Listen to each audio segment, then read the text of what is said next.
Aqui manifestar em primeiro lugar, né, a nossa absoluta perplexidade diante dos fatos revelados que demonstram de maneira inequívoca uma relação de promiscuidade que ultrapassa todos os limites éticos e legais que envolvem e que definem a relação de integrantes do Poder Judiciário com integrantes do Ministério Público.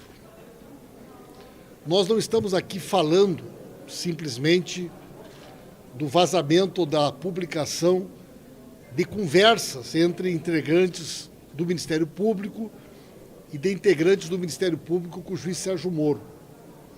Nós estamos falando de conversas que revelam um esquema criminoso de manipulação de investigações, de combinação de procedimentos, de condutas que foram adotadas de maneira conjunta entre o juiz Sérgio Moro, o doutor Dallagnol e outros integrantes do Ministério Público, que são condutas absolutamente ilegais e criminosas e, portanto, não se trata simplesmente do vazamento de conversas, como se esse fosse o fato principal.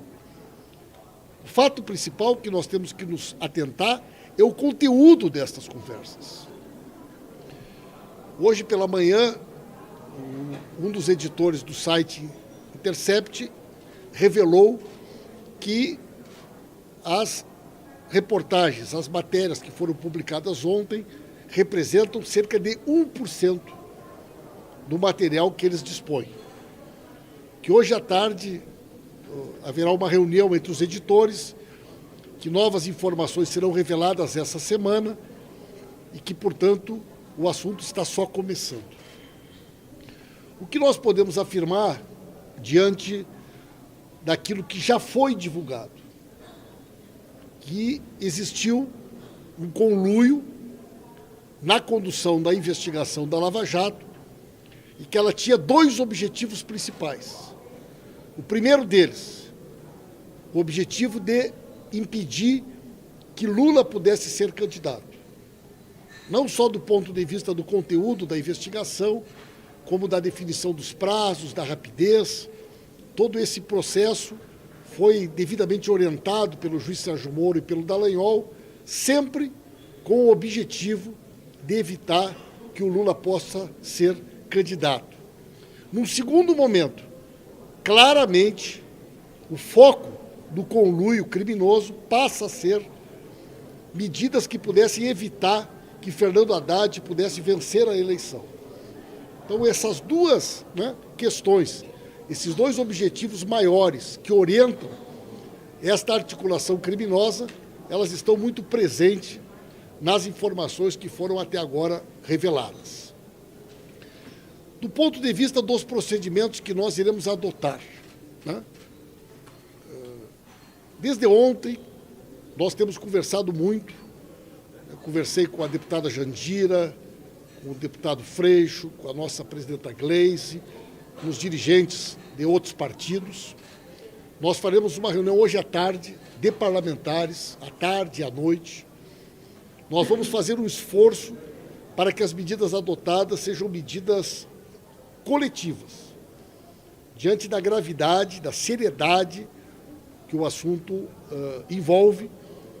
Nós queremos evitar ao máximo iniciativas individuais para que nós possamos, de maneira conjunta e de maneira coletiva, adotarmos de maneira consistente procedimentos, tanto do ponto de vista legislativo, né, onde as nossas prerrogativas precisam ser exercidas de maneira plena.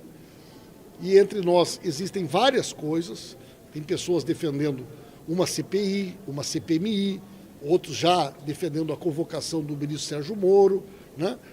Então, existem também outras medidas legislativas que o parlamento dispõe e elas serão objeto de uma análise que nós faremos nas próximas horas. Existem também medidas que são medidas de caráter judicial. Estas medidas, e é preciso que a gente separe, né, aquilo que são procedimentos institucionais que afetam né, o país, e questões particulares que diz respeito a uma outra pessoa envolvida nesse processo, né? As medidas judiciais que têm que ser adotadas, elas precisam ser medidas que preservem a possibilidade de que essa investigação seja levada às últimas consequências com a isenção que ela precisa ter. Eu, particularmente, entendo que existem algumas cautelares que precisam ser analisadas, tanto pelo Ministério Público Federal, pela doutora Raquel Dodge, pelo próprio Supremo Tribunal Federal. Eu já vi que agora pela manhã, conselheiros do Conselho Nacional do Ministério Público já fizeram uma representação pedindo uma abertura no Conselho Nacional do Ministério Público sobre a conduta dos procuradores. Agora, existem questões que nós temos que responder. Por exemplo, é possível que a Polícia Federal realize uma investigação com a isenção necessária, sendo que o chefe da Polícia Federal é o ministro da Justiça, é um dos principais investigados? Nós já tivemos decisão do Supremo Tribunal Federal quando definiu pelo afastamento da Cristiane Brasil, não deixou ela tomar posse.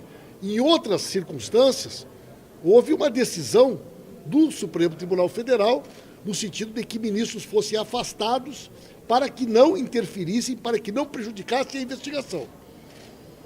É possível, a pergunta que eu faço, que a Polícia Federal adote os procedimentos necessários, sendo que alguns dos delegados da Polícia Federal que possivelmente estão envolvidos nessa trama hoje ocupam cargos chaves na estrutura da Polícia Federal e do próprio Ministério da Justiça? Segundo lugar, que procedimentos serão adotados pela PGR?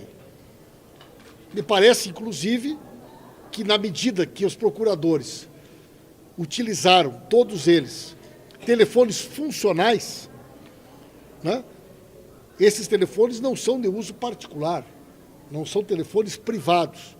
Seria de bom alvitre que fosse determinado imediatamente o recolhimento desses aparelhos, para que eles possam ser periciados e para que não ocorra um processo de destruição de provas, né? Inclusive combinando depoimentos, procurando eventuais testemunhas. Quer dizer, que procedimentos cautelares serão adotados para evitar uma ação organizada por parte dos procuradores envolvidos neste esquema criminoso, no sentido de que eles possam vir a destruir provas, apagar rastros, inclusive da nuvem utilizada nessa troca de mensagens e de informações que tem orientado, né, o debate sobre os temas que foram divulgados ontem, né? Possivelmente nós faremos amanhã uma reunião com os presidentes dos partidos políticos, né? Conversei com a presidenta Gleisi já conversou com o presidente Lupe, com o presidente Siqueira, nós já conversamos com o PSOL, com o PCdoB, né? Pelo menos esses 5 partidos, inclusive o PDT e o PSB, estarão reunidos amanhã, né? Possivelmente a reunião ocorrerá amanhã ao meio-dia, para, do ponto de vista institucional, não só das bancadas, mas também dos partidos, serem definidas a estratégia que será adotada no próximo período. Por fim, eu conversei hoje pela manhã com a defesa do presidente Lula, né? Conversei com o doutor Cristiano Zanin e o doutor Cristiano me informa que a defesa do presidente Lula estará, durante todo o dia de hoje, debruçada sobre as informações, fazendo um levantamento detalhado, né, de datas, de prazos, e que amanhã o doutor Cristiano estará em Curitiba, vai tratar esse assunto com o presidente Lula, e do ponto de vista da defesa do presidente, né, ele pretende definir, né, junto com ele, quais são os procedimentos, quais são as iniciativas que serão adotadas. Quero insistir com vocês que existe uma diferença entre aquilo que nós faremos do ponto de vista institucional, enquanto parlamento, diante da gravidade dos fatos que expõem uma relação de promiscuidade, uma relação criminosa entre integrantes do Ministério Público e o Poder Judiciário, e as iniciativas que serão adotadas pela defesa do presidente Lula. Nós, no caso aqui, né, trataremos das questões institucionais, dentro das nossas prerrogativas, dentro das nossas competências enquanto parlamentares, e cada um de nós, dentro da esfera daquilo que age e atua, né, vai, evidentemente, acompanhar os desdobramentos das decisões que serão adotadas nas próximas horas. Não sei se vocês gostariam de fazer algum questionamento ou se a minha exposição aqui foi suficientemente clara para esclarecer vocês. Só uma hipótese ainda, vocês vão pedir o afastamento do Moro durante as investigações do Ministério da Justiça? Veja bem, esta é a opinião que eu tenho, certo?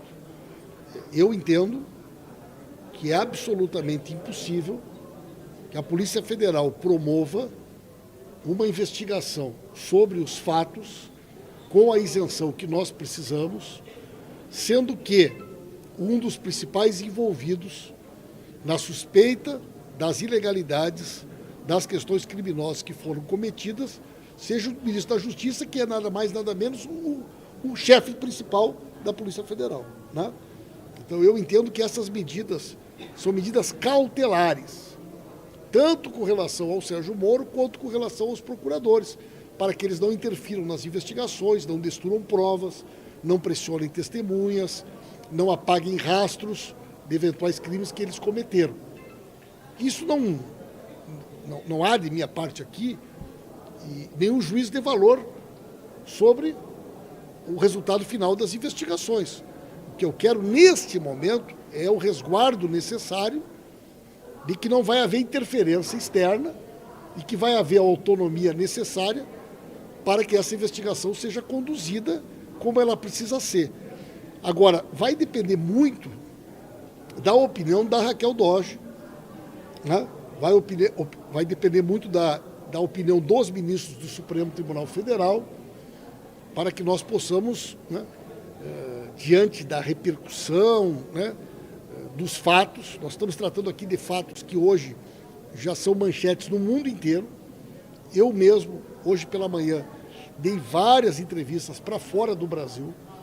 Há um sentimento de perplexidade, as pessoas estão estarrecidas pelo fato de que o juiz que conduziu as investigações, que está acusado de fazer parte dessa trama, hoje seja o ministro da Justiça do país, né? Nós vamos intensificar também, né, essa denúncia em todas as esferas que temos fora do país, porque nós entendemos, né, que esse acompanhamento da mídia internacional, bem como, né, dos veículos da imprensa do país, são decisivos para que não ocorra uma grande operação tentando abafar ou minimizar o conteúdo daquilo que foi revelado. Só para ficar claro, líder, qual seria o instrumento correto para pedir esse afastamento? Se vocês entrariam com representação na PGR? Veja bem, são duas coisas diferentes, né? Quer dizer, eu citei aqui para vocês dois exemplos de decisões recentes do Supremo Tribunal Federal. Uma, quando o presidente Lula foi indicado para a Casa Civil. Outra, quando a deputada Cristiane Brasil foi indicada para o Ministério do Trabalho.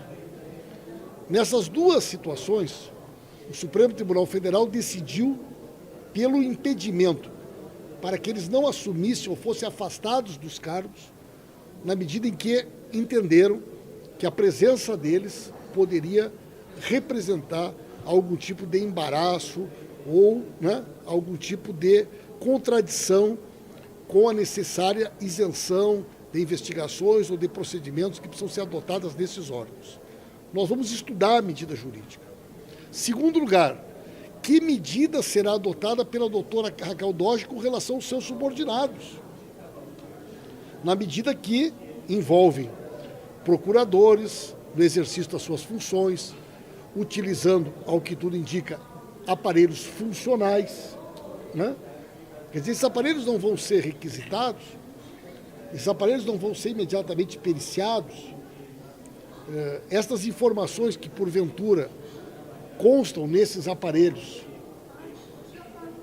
já há uma farta jurisprudência de que computadores funcionais, aparelhos de celular funcionais, né, não têm as mesmas prerrogativas de inviolabilidade de um telefone particular, né? São ferramentas de trabalho, são instrumentos de trabalho e, portanto, sujeitas a um outro tipo de regulação e um outro tipo de controle. Mas nós queremos partir do pressuposto que vai haver algum tipo de manifestação da PGR nas próximas horas, ou mesmo do Supremo Tribunal Federal, né, que indique que condutas serão adotadas. Eu já recebi uma representação de 3 conselheiros do Conselho Nacional do Ministério Público, que já protocolaram hoje pela manhã uma solicitação de que seja instaurado um procedimento de investigação sobre a conduta dos procuradores. Possivelmente teremos nas próximas horas outras iniciativas adotadas por outros órgãos de controle e fiscalização, o que vai nos ajudar a montar um mosaico, digamos assim, de tudo aquilo que será feito para que essas investigações sejam levadas às últimas consequências. No parlamento, o senhor acha que é possível ou que é viável a instalação, o pedido de uma CPI? Olha, eu entendo que essa decisão é uma decisão muito importante, é uma decisão que tem repercussão da relação do Poder Legislativo com o Poder Judiciário, com o Ministério Público. Agora, diante da gravidade dos fatos, tem uma certeza que a gente não pode fugir. Quer dizer, o parlamento ele não pode assistir o que está acontecendo de maneira impassível, né? Tem manifestações claras com relação ao parlamento. Quer dizer, tem dentro das conversas, né, fatos concretos que envolvem, né, o parlamento, que envolvem parlamentares. Nós vamos conversar hoje com os partidos da oposição e eu pretendo ainda hoje conversar com o presidente Rodrigo Maia para que a gente faça uma consulta institucional aos líderes de todos os partidos, para que nós possamos, se for instalada uma CPI, instalar uma CPI que tenha o caráter institucional necessário que ela precisa. Os fatos são tão graves, os fatos são tão relevantes, que nós devemos afastar, né, os interesses particulares e individuais dos partidos ou de setores da sociedade, né? Quer dizer, nós estamos diante de um fato que coloca em xeque, né, a isenção de instituições que são absolutamente necessárias para a garantia do Estado democrático de direito no país, né? Então, eu revelo para vocês assim, né, um estado de perplexidade, né, e fico imaginando que se isso que saiu até agora é 1%, o que mais vai aparecer nas próximas horas? O Intercept fala em documentos, em vídeos, em áudios, em fotos e demais conversas entre procuradores e outras autoridades da República que serão reveladas nas próximas horas. Como que isso afeta o andamento das pautas do governo aqui no Congresso? A gente tem votação do PLN 4, a gente tem apresentação do relatório da reforma da Previdência. Essa semana, a senhora acha que contamina? Gente, eu fiz uma reunião da nossa assessoria técnica agora de manhã, exatamente no sentido de que a gente nós não podemos perder o foco de tudo mais que está acontecendo, né? Vamos por partes. PLN 4, certo? Nós não aceitaremos o jogo de chantagem e a maneira irresponsável que o governo está propondo fazer esse debate. Eu fiz um levantamento hoje de manhã. O presidente Bolsonaro anuncia que terá que suspender o pagamento do BPC se nós não votarmos o PLN 4 essa semana. O total do valor que consta no PLN 4, das rubricas necessárias para pagamento até o final do ano do BPC, tanto dos idosos em situação de carência, como das pessoas com deficiência, é de 30 bilhões, até o final do ano. Portanto, ele precisa de alguma coisa em torno de 5 bilhões por mês. Se de fato a preocupação do governo emergencial é essa, nós não teríamos nenhuma dificuldade para aprovar a liberação de 5, 6 ou até mesmo dos 30 bilhões. Né? Para o pagamento das demais questões que o governo alega, o risco de descontinuidade orçamentária, que envolve o PRONAF, o Bolsa Família, a assessoria técnica da Câmara e do Senado chegou à conclusão de que eles precisam algo em torno de 90 bilhões de reais. Os representantes do Tesouro, que estiveram conosco nos debates da Comissão de Orçamento, falam que o governo precisa em torno de 115 bilhões, mas tem um risco de não se realizar uma receita esperada na ordem de 30 bi, portanto, seria 145 para o governo ter uma folga. O governo está solicitando 248 bilhões. Para que os senhores e as senhoras tenham uma ideia, só de juros da dívida, 248 bilhões significa para o ano que vem mais 26 bilhões de reais de dívida para o país. Então nós não estamos tratando aqui de uma firula, nós estamos tratando de algo extremamente importante, grave para o país e para o nosso futuro. O governo que não dialoga com a oposição, que não dialoga, acha que pelo Twitter, fazendo ameaça em bravata, vai alterar o nosso ponto de vista. Eu fui presidente da Comissão do Orçamento. Nós temos um conjunto de parlamentares que conhecem a matéria. Jair Bolsonaro é um neófito, os filhos mais ainda. Não tem um interlocutor que sequer tenha lido o orçamento. E acha que nós vamos nos dobrar para a ameaça, né, tosca, do tipo que ele fez pelo Twitter, que eu não sei nem se é ele ou se é os filhos, porque quem é que tem a conta das redes sociais dele. Então, o PT está em obstrução, não vai votar o PLN 4. E vamos exigir do governo, com transparência, um compromisso para nos dizer onde é que eles querem colocar o dinheiro. Aonde que eles querem colocar esses 100 bilhões a mais que eles estão pedindo. E nós queremos um compromisso público de que parte desse dinheiro será utilizado para recompor o Ministério da Educação, os recursos da educação. Parte desse dinheiro será utilizado na ciência e tecnologia. Parte desse dinheiro nós exigimos que seja recomposto na saúde a rubrica dos remédios de uso continuado, que eles acabaram. Parte desse recurso nós queremos que seja utilizado para pagar 3 bi do Minha Casa Minha Vida, que foram executados no ano passado e até agora não foram pagos. E queremos parte desse dinheiro para a agricultura familiar, né? Que também foi duramente abalada na sua questão orçamentária. Se o governo não quiser dialogar conosco, nós somos 137 no máximo, eles têm 400 e tantos. Por que essa necessidade? Aí o Bolsonaro diz que a culpa é da oposição. Bota a base. Botem os votos do governo no plenário. Agora querem pedir para a oposição resolver o fato de que o governo não tem apoio dentro do Congresso? Né? A última questão, reforma da Previdência.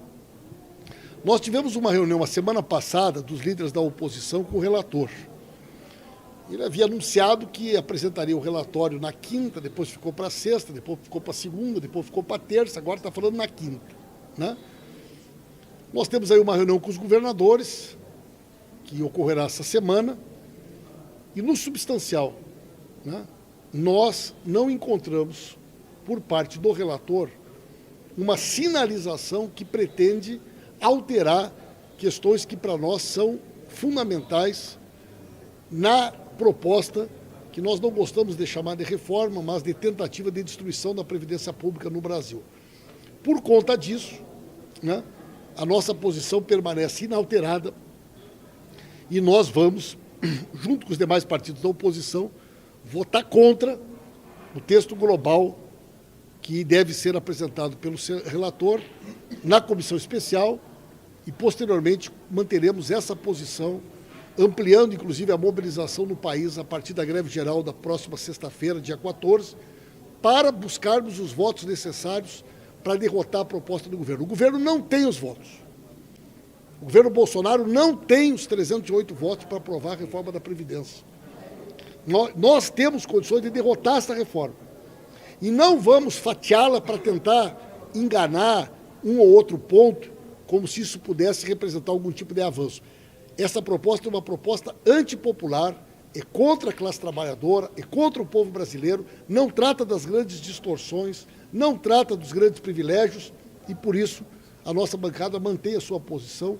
Votamos contra na comissão especial integralmente o texto da reforma da Previdência. Inclusive na questão de estados e municípios na reforma, a reunião de governadores, inclusive governadores da oposição, que apoiam que estados e municípios fiquem na reforma. A bancada do Partido dos Trabalhadores votará contra o texto, integralmente, né? Nós não vamos votar o texto fatiado. Nós iremos votar o texto integralmente de maneira contrária. Inclusive as emendas que nós apresentamos, todas elas são nesse sentido, né? São emendas que em nenhum momento elas procuram amenizar, tratar de temas específicos, né? E não há nenhuma disposição por parte do nosso partido em alterar esse seu posicionamento. Ok, pessoal? Eu já falo com o senhor. Tá bom. A reunião de hoje à tarde, quem que vai participar? Da oposição? PSOL, PCdoB, estamos convidando o PDT, o PSB, o PT, né? Hoje à noite temos reunião também com os senadores e amanhã temos reunião com os líderes dos partidos e os presidentes dos partidos. Portanto, a definição total da estratégia jurídica e parlamentar que nós adotaremos, ela será adotada possivelmente somente amanhã. O pessoal vai entrar com um pedido. Não, o pessoal anunciou, mas foi antes da gente conversar. Eu queria saber se... Nós já conversamos sobre isso. Nós tínhamos vários parlamentares do PT que também já estavam anunciando medidas individuais, mas fizemos uma conversa no sentido da importância de que nós façamos iniciativas conjuntas, né?